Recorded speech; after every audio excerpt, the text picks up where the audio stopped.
Matt Palmer from Tapco Painting. Matt, you have a little lesson for us. Yes. Patching. Patching and repair of a wall. You've seen the good, the bad, and the ugly, right? Yes, I have. A couple of little tips and tricks.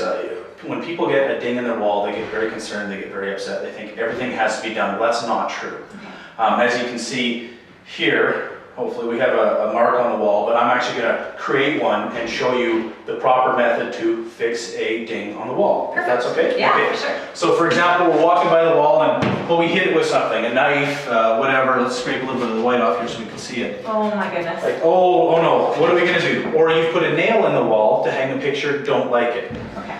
Not a big deal, not a problem at all. This is very fixable. It's funny you would say that to me, because you've patched many holes when I've been hanging pictures in show homes. Only a couple. So anyways, what we do is we get our patching repair compound. A little note, never use what's called spackle. Okay. Spackle dries very hard, it dries like rubber. And to sand it it's a bear to do. You do not want to use that. What are you looking for on it? You're looking for just anything that's drywall mud. Okay. Okay, you don't need to spend a lot of money, but don't use just spackle. This is my favorite stuff. It's called Dry Dex, and what it is, it's a repair compound, and it actually starts out as pink. Ooh, it's pretty. Because it's pink. And this is very good for the homeowner because it gives an indication as to when they're ready to sand it and paint it. Okay. So all you do is you have a little putty knife, which is fine, even if you don't have it, the edge of a piece of cardboard, whatever. Okay. Now the trick here is to get it on, push it into the hole, okay, and then just give it a little layer on top. So a little extra on top, not too thick. That's right, because what happens with drywall mud and any repair compound, it tends to suck into the hole, no matter what it is. Okay. So now we wait for that to dry white. You can see the outer edge here is already drying white. Right. So once it's white, that's indication to sand it and paint it. Okay, how long does it take until it's ready? Good question. That depends on how thick it is, how deep the hole is. If you have a nail hole that you want to repair, usually a couple hours overnight.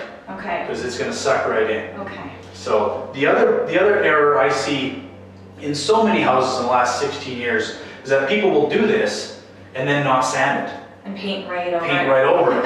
And then you're looking at a lot of problem then after that. Okay, if you've made that mistake in your house, and I'm not saying I have, but let's maybe I have. Okay. What do you have to do? You have to sand the paint right off then? You can sand, there's a couple different methods to do it. You can sand it right off. If it's in a corner, what you can do is you can take the mud again and just smooth it over the top, making sure you sand it that time, and then paint over it. Okay. Or if it's really, really heavy, what you can do in the case of, let's say, a ridge like that, you can just take a putty knife and scrape it right off. All right. And then repair. Okay. And so from there, once it's good and dry? Okay, now that our patch has basically dried, what we do is we take our fine sanding block, or any sandpaper on a piece of wood or anything like that's fantastic. All you do is you just gently in circles sand it. Now be careful to get these edges nice and flat. You don't want any ridges when you're going to be repainting this. So now we have it sanded, it's ready to go. All we use is and you can use any type of paintbrush, just a cheap dollar store paintbrush will be fine too. The trick is how much paint you get on and how smooth you make it. So I've just got some paint on my brush here, so all I'm going to do is I'm just going to gently brush it up and down like this.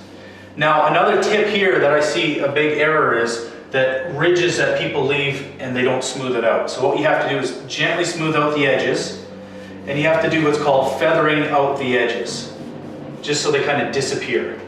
Now once you've done it the one way, you need to understand that this first coat of paint is going to suck right into the drywall mud. Okay, so after that's dry, and we're going to pretend it's dry, same amount of paint on your brush, and we're going to do it the other way as well.